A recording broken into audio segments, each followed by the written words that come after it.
Prions. Tu es la source de toute bonté, Seigneur, et toute miséricorde vient de toi. Tu nous as dit comment guérir du péché par le jeûne, la prière et le partage. Écoute l'aveu de notre faiblesse. Nous avons conscience de nos fautes. Patiemment, relève-nous avec amour par Jésus, le Christ notre Seigneur. Amen. Et nous prions pour Julienne Parenti à l'occasion du premier anniversaire de son décès.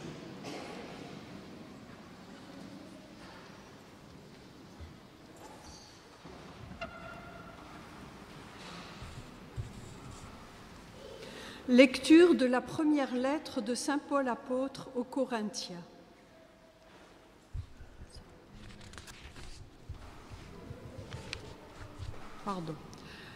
Lecture du livre de l'Exode.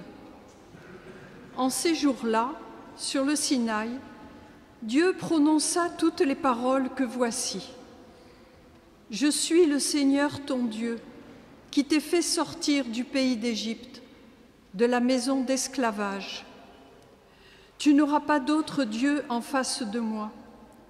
Tu n'invoqueras pas en vain le nom du Seigneur ton Dieu, car le Seigneur ne laissera pas impuni celui qui invoque en vain son nom. Souviens-toi du jour du sabbat pour le sanctifier. Honore ton père et ta mère, afin d'avoir longue vie sur la terre que te donne le Seigneur ton Dieu. Tu ne commettras pas de meurtre, tu ne commettras pas d'adultère, tu ne commettras pas de vol, tu ne porteras pas de faux témoignages contre ton prochain. Tu ne convoiteras pas la maison de ton prochain, tu ne convoiteras pas la femme de ton prochain, ni son serviteur, ni sa servante, ni son bœuf, ni son âne, rien de ce qui lui appartient. Parole du Seigneur.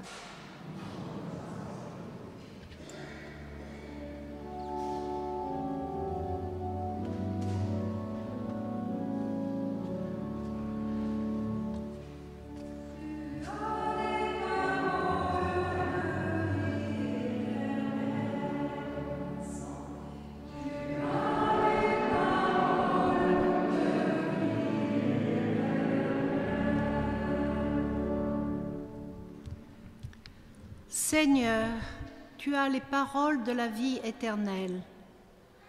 La loi du Seigneur est parfaite, qui redonne vie. La charte du Seigneur est sûre, qui rend sages les simples.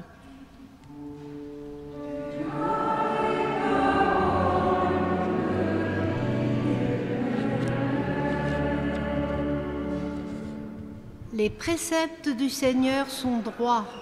Ils réjouissent le cœur. Le commandement du Seigneur est limpide.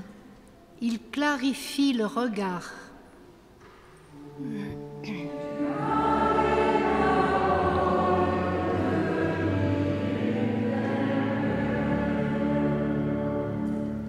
La crainte qu'il inspire est pure. Elle est là pour toujours. Les décisions du Seigneur sont justes et vraiment équitable.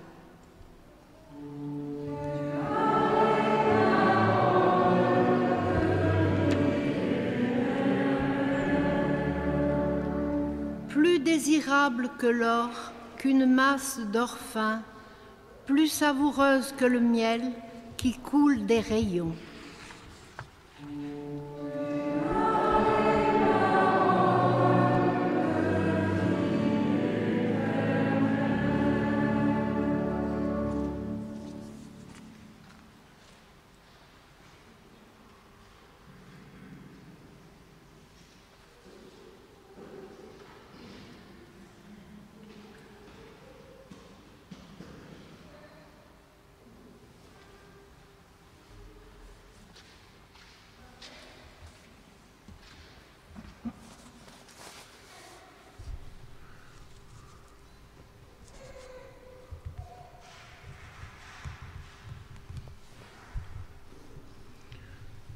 Lecture de la première lettre de saint Paul apôtre aux Corinthiens. Frères, alors que les Juifs réclament des signes miraculeux et que les Grecs recherchent une sagesse, nous proclamons un Messie crucifié. Scandale pour les Juifs, folie pour les nations païennes.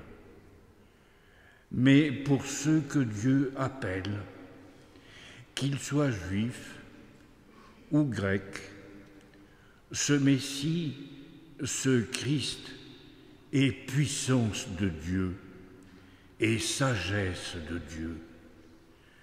Car ce qui est folie de Dieu est plus sage que les hommes, et ce qui est faiblesse de Dieu est plus fort que les hommes. Parole du Seigneur.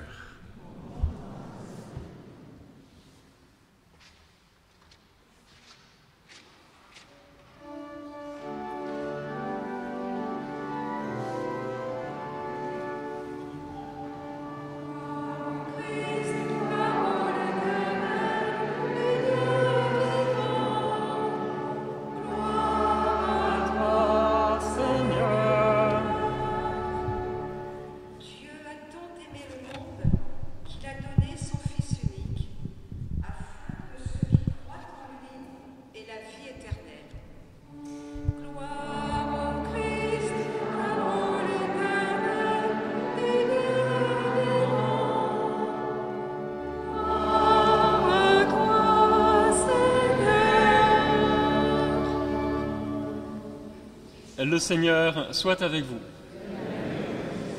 Évangile de Jésus-Christ selon saint Jean. Comme la Pâque juive était proche, Jésus monta à Jérusalem. Dans le temple, il trouva installés les marchands de bœufs, de brebis et de colombes, et les changeurs.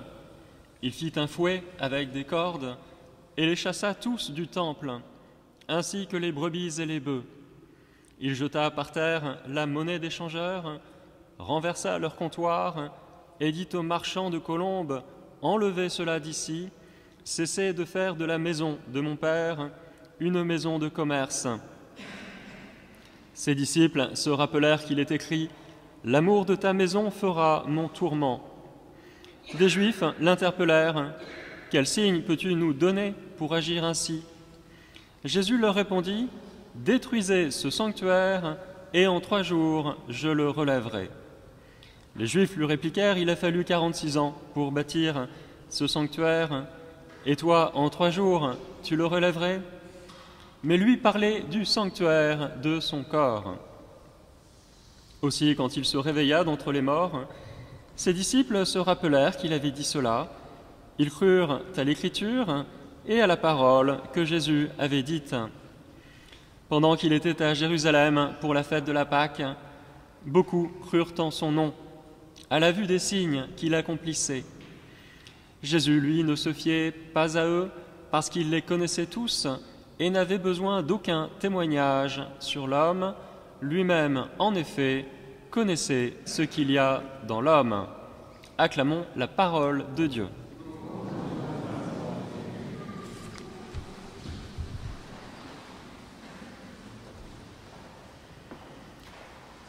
Dans ce passage de l'Évangile, Jésus chasse les marchands du temple et tout le monde se dit bien sûr, mais de quoi il se mêle? Après tout, Jésus, tu n'es pas prêtre, tu n'es pas d'une famille sacerdotale. De quelle autorité te permets-tu d'intervenir dans les affaires du temple? Donne-nous au moins un signe. Et Jésus va leur répondre, détruisez ce sanctuaire et en 3 jours, je le relèverai. Les auditeurs ne comprennent pas. Il a fallu 46 ans, en effet, pour bâtir ce sanctuaire, ou plutôt le reconstruire. Et toi, en 3 jours, tu le relèverais. Alors il faut savoir que c'est Hérode le Grand, avant la naissance de Jésus, qui avait lancé les travaux de rénovation du temple de Jérusalem, le second temple. Et donc, au moment où Jésus parle, dans ces lignes, le temple est toujours en cours de rénovation. Il y a sans doute encore les échafaudages. Donc, parler de la destruction de ce magnifique temple devant le sanctuaire, ça pouvait paraître de la provocation de la part de Jésus. Mais en fait, pas tellement, parce que tout le monde savait que seul le Messie pouvait bâtir un temple pour le Seigneur. C'était déjà annoncé dans l'Ancien Testament. C'est une prérogative du Messie de construire un temple, une maison, pour que le nom du Seigneur y habite. Alors on peut citer par exemple 2 Samuel au chapitre 7, « Quand tes jours seront accomplis et que tu reposeras auprès de tes pères, je te susciterai dans ta descendance un successeur, dit Dieu à David. Il naîtra de toi et je rendrai stable sa royauté. C'est lui qui bâtira une maison pour mon nom et je rendrai stable pour toujours son trône royal. » Voilà, donc c'est à cause de ces textes que le Messie est censé rebâtir un temple pour le Seigneur, le vrai sanctuaire de Dieu. Et bien sûr, Hérode le Grand, malgré ses prétentions messianiques, était tout sauf un sauveur. Il n'était même pas de la tribu de David, donc il n'était pas très convaincant en tant que Messie et sauveur. C'était tout au plus un habile politicien qui avait su pactiser avec l'empereur romain. Il fallait donc, et c'était nécessaire, que ce temple soit effectivement détruit pour que le Messie puisse le reconstruire. Alors tous les Juifs pieux le savaient à Jérusalem au temps de Jésus. Jésus est le Messie. On attend donc de lui qu'il rebâtisse ce temple et ça cadre avec les signes qu'il a donnés tout au long de l'Évangile, les miracles qu'il a accomplis et puis bien sûr son entrée à Jérusalem où il a été accueilli avec des palmes à la main comme Messie, comme roi d'Israël. Mais si les auditeurs de Jésus sont choqués par ces paroles, c'est tout simplement parce que Jésus annonce des délais de construction absolument intenables, 3 jours seulement. C'est ça qui leur paraît impossible. L'évangéliste ne dit pas que ça, d'ailleurs, il dit quelque chose de très important aussi, il dit de quoi sera fait ce temple que le Messie va nous construire. Le temple dont parlait Jésus, et c'est un petit commentaire de l'évangéliste Saint Jean, le temple dont parlait Jésus, c'était son propre corps. Un peu plus loin, eh bien, Saint Jean, vous le savez, va développer ce thème du corps, la chair et le sang de Jésus, dans le chapitre 6 de son évangile. Toujours l'évangile selon Saint Jean. « Ma chair est la vraie nourriture et mon sang est la vraie boisson. Celui qui mange ma chair et boit mon sang demeure en moi et moi je demeure en lui. » Alors comment comprendre ces paroles étonnantes sur le corps, c'est-à-dire le sang, la chair, l'humanité de Jésus? Ici vu comme un temple, ailleurs vu comme une nourriture. C'est une question fondamentale pour notre vie de prière, pour les sacrements et pour notre vie de foi en général. Alors bien sûr, il ne faudrait pas trop vite interpréter ces paroles dans un sens eucharistique. Nous, dans l'Église, eh bien, quand il s'agit de corps, de sang, de chair, eh bien, on pense tout de suite aux espèces eucharistiques. Mais il ne faut pas aller trop vite. Par son corps, sa chair et son sang, bref, par toute son humanité, nous allons vers Dieu.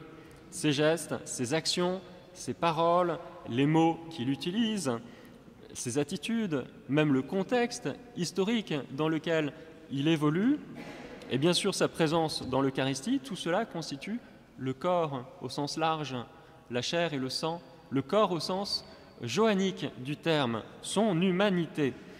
Et on peut aller voir dans la tradition de l'Église le retentissement de ce verset 21, le temple dont il parlait, c'était son corps. Et c'est intéressant, le corps de Jésus, c'est comme le disait sainte Catherine de Sienne, le livre ouvert à coups de lance. Le corps de Jésus, pour Catherine, c'est un véritable livre. Elle n'en avait pas d'autre. Et c'est là, dans ce livre ouvert à coups de lance, qu'elle a puisé sa doctrine qui a fait d'elle eh bien, une première docteure de l'Église, un doctorat promulgué en 1971. Donc si vous croyez aussi que vous êtes déjà bien avancé dans la vie spirituelle et que vous pouvez vous affranchir de l'humanité du corps de Jésus pour aller vers Dieu, eh bien vous faites une erreur, une grosse erreur d'interprétation. Du moins, c'est ce qu'écrivait Thérèse d'Avila au chapitre 22 du livre de sa vie. Elle rappelait l'importance capitale de l'humanité du Christ tout au long du chemin spirituel, que l'on soit bien avancé ou même au début de ce chemin. Donc ce sont des paroles pour tous et toutes. J'ai vu clairement que pour contenter Dieu et pour qu'il nous accorde de grandes faveurs, il veut que ce soit par la main de cette humanité très sacrée.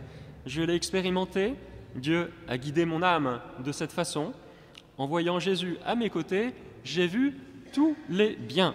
Voilà l'humanité du Christ, le corps, le sang de Jésus pour Thérèse d'Avila, grande mystique du XVIe siècle.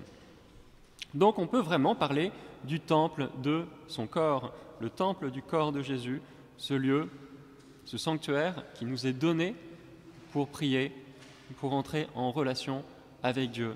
Jésus est le temple, il est la relation et il nous la partage par la grâce de l'Esprit Saint, par notre foi.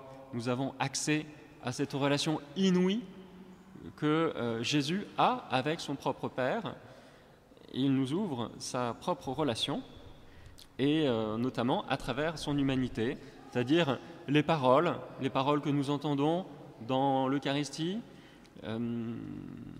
donc la parole de Dieu et tous les sacrements, la prière également, en reprenant les attitudes de Jésus.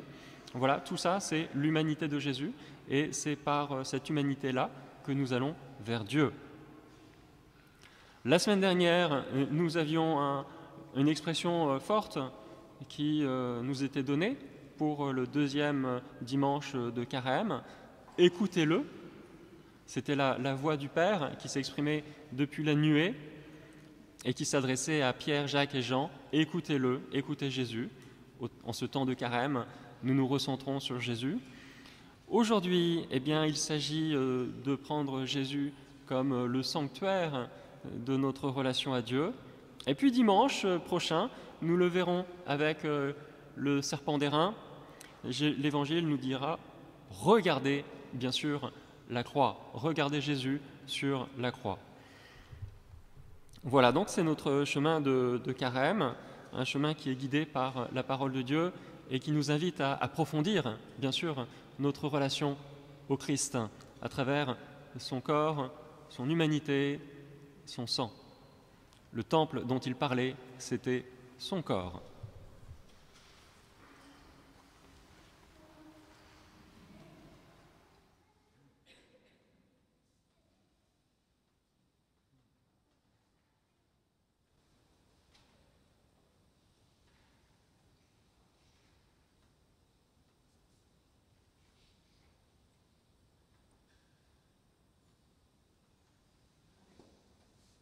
Ensemble, nous disons notre foi.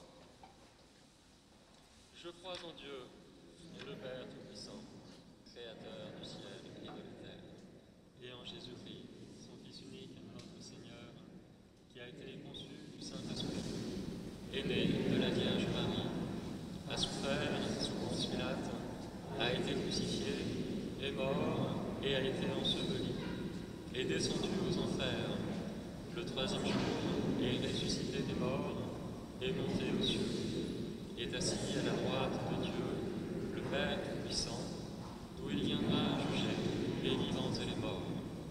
Je crois en l'Esprit Saint, à la Sainte Église catholique, à la communion des saints, à la rémission des péchés, à la résurrection de la chair, à la vie éternelle. Amen. Et nous faisons monter vers le Seigneur notre prière unanime.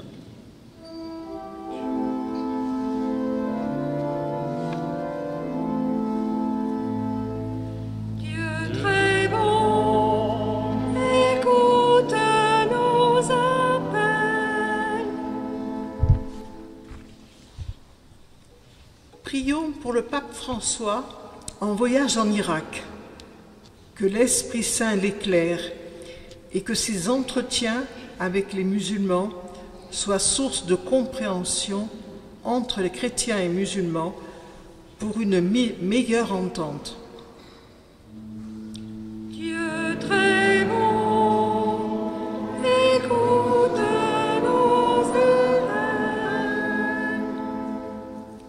Pour l'Église, peuple rassemblé pour construire l'unique corps du Christ, qu'elle soit signe de salut pour tous les hommes. Ensemble, prions. Dieu très bon, écoute nos appels. Pour les dirigeants, que l'Esprit Saint les éclaire et les aide à remplir leur mission dans le respect des droits de l'homme. Ensemble, prions. Dieu très bon, écoute nos appels. Pour notre communauté ici rassemblée, qu'elle sache annoncer au monde un Messie crucifié, regardé comme folie par les hommes, mais folie d'amour de Dieu pour les hommes. Ensemble, prions. Dieu très bon, écoute nos appels. À tes fidèles, Seigneur, tends une main secourable, qu'ils te cherchent de tout cœur et voient exaucer leur juste demande. Par Jésus, le Christ, notre Seigneur. Amen.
Prions ensemble au moment d'offrir le sacrifice de toute l'Église. Que cette Eucharistie nous obtienne, Seigneur, à nous qui implorons ton pardon, la grâce de savoir pardonner à nos frères par Jésus, le Christ notre Seigneur. Amen. Le Seigneur soit avec vous. Élevons notre cœur. Rendons grâce au Seigneur notre Dieu.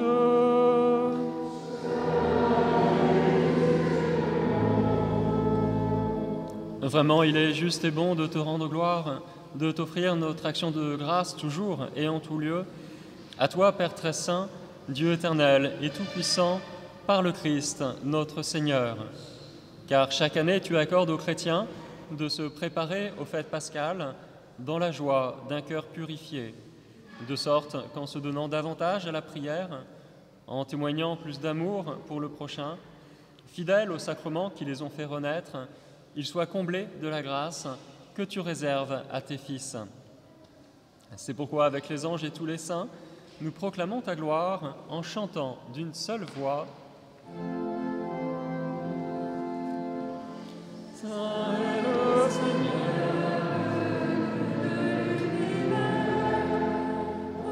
Hosanna au plus haut des cieux.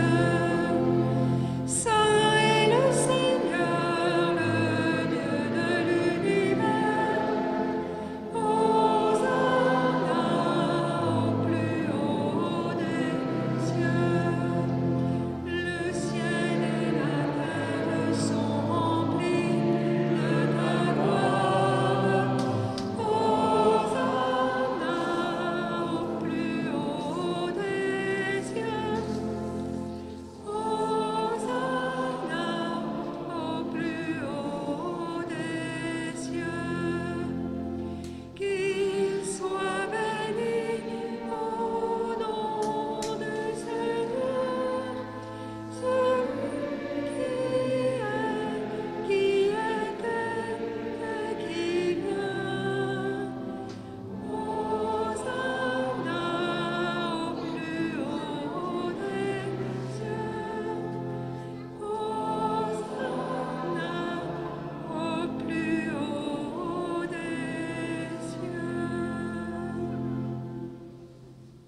Toi qui es vraiment saint, toi qui es la source de toute sainteté, nous voici rassemblés devant toi et dans la communion de toute l'Église. En ce premier jour de la semaine, nous célébrons le jour où le Christ est ressuscité d'entre les morts. Par lui que tu as élevé à ta droite, Dieu notre Père, nous te prions. Sanctifie ces offrandes en répandant sur elles ton esprit, qu'elles deviennent pour nous le corps et le sang de Jésus, le Christ, notre Seigneur. Au moment d'être livré et d'entrer librement dans sa passion, il prit le pain, il rendit grâce, il le rompit et le donna à ses disciples en disant: Prenez et mangez-en tous, ceci est mon corps livré pour vous.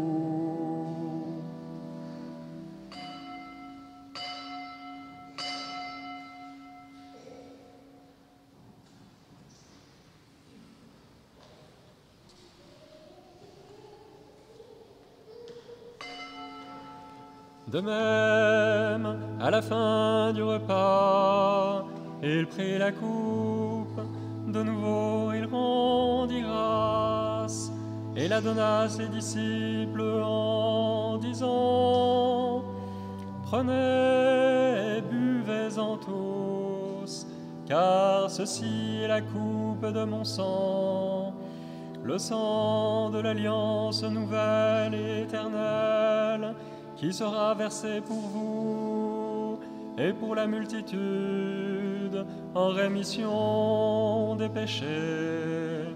Vous ferez cela en mémoire de moi.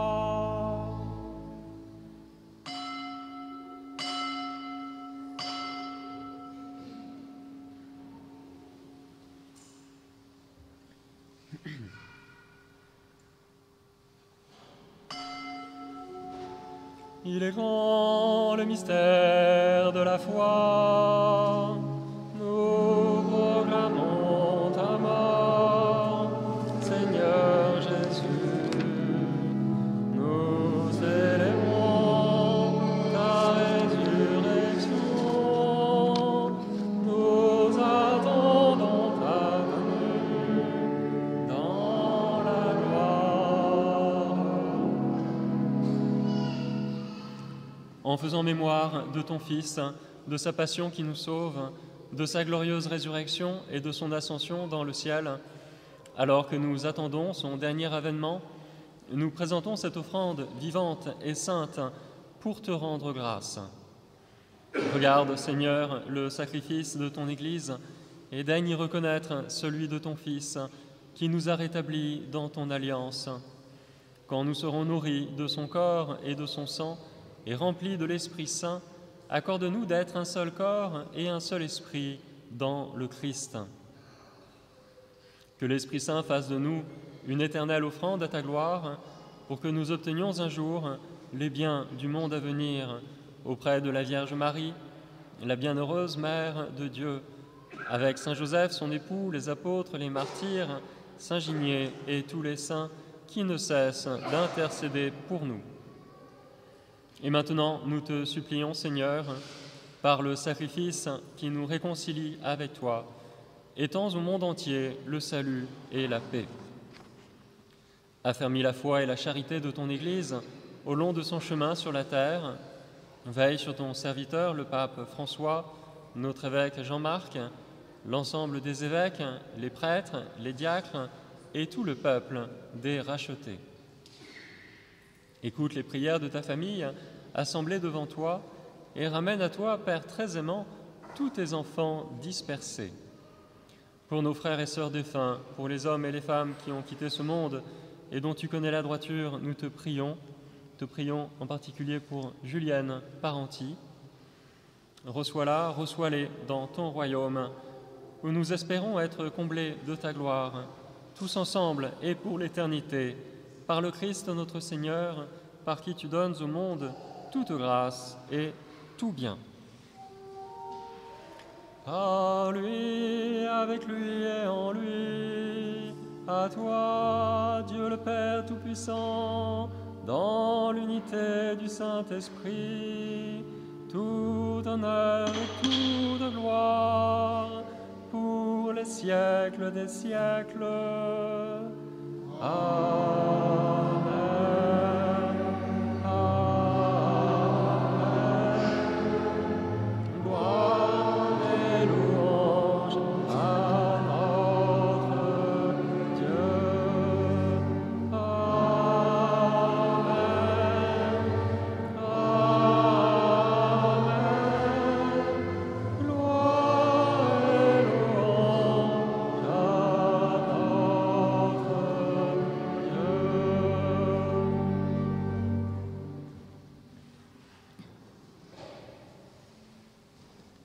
Unis dans un même esprit, nous pouvons dire avec confiance la prière que nous avons reçue de notre Sauveur. Notre Père, qui es aux cieux, que ton nom soit sanctifié, que ton règne vienne, que ta volonté soit faite sur la terre comme au ciel. Donne-nous aujourd'hui notre pain de ce jour. Pardonne-nous nos offenses, comme nous pardonnons aussi à ceux qui nous ont offensés. Et ne nous laisse pas entrer en tentation, mais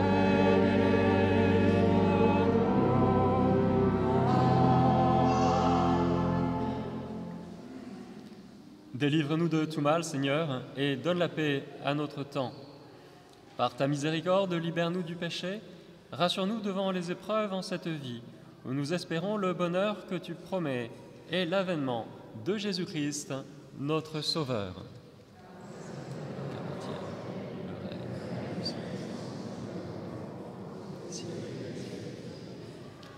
Seigneur Jésus-Christ, tu as dit à tes apôtres, « Je vous laisse la paix, je vous donne ma paix. » Ne regarde pas nos péchés, mais la foi de ton Église. Pour que ta volonté s'accomplisse, donne-lui toujours cette paix et conduis-la vers l'unité parfaite, toi qui vis et règnes pour les siècles des siècles.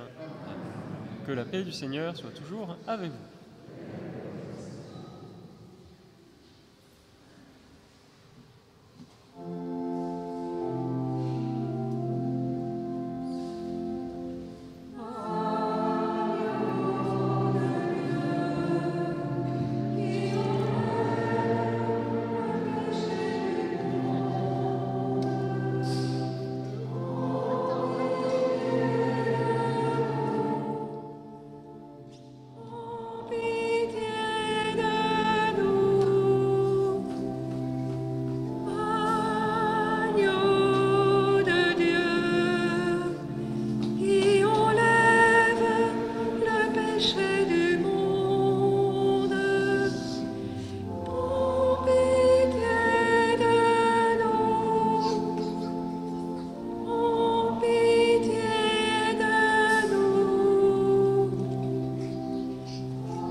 Heureux les invités au repas du Seigneur, voici l'agneau de Dieu qui enlève le péché du monde.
Que les personnes qui doivent porter la communion s'approchent.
Nous rassemblons notre prière. Nous avons reçu de toi, Seigneur, un avant-goût du ciel en mangeant dès ici-bas le pain du royaume, et nous te supplions encore, fais-nous manifester par toute notre vie ce que le sacrement vient d'accomplir en nous, par Jésus, le Christ notre Seigneur. Amen. Le Seigneur soit avec vous. Que Dieu, dont l'amour est tout-puissant, vous bénisse et vous garde, le Père, le Fils et le Saint-Esprit. Amen. Comme toutes les semaines, lundi à 18h, nous diffusons notre méditation de carême sur la chaîne de vidéos paroissiale. Donc c'est en lien avec le texte de l'Évangile du dimanche qui suit. Donc lundi à 18h, rendez-vous sur notre chaîne de vidéos paroissiale. Si vous n'êtes pas abonné, eh bien faites-le, c'est gratuit. Et puis à 15h, tous les vendredis, notre chemin de croix, ici même dans l'église, en présentiel. Je vous souhaite un bon dimanche et une bonne semaine. Allez dans la paix et la joie du Christ. Nous rendons grâce à Dieu.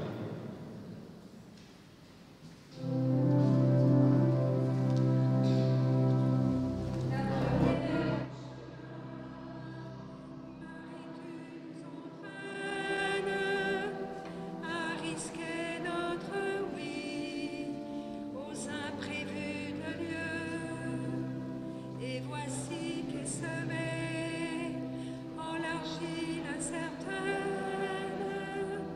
de notre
la première en chemin.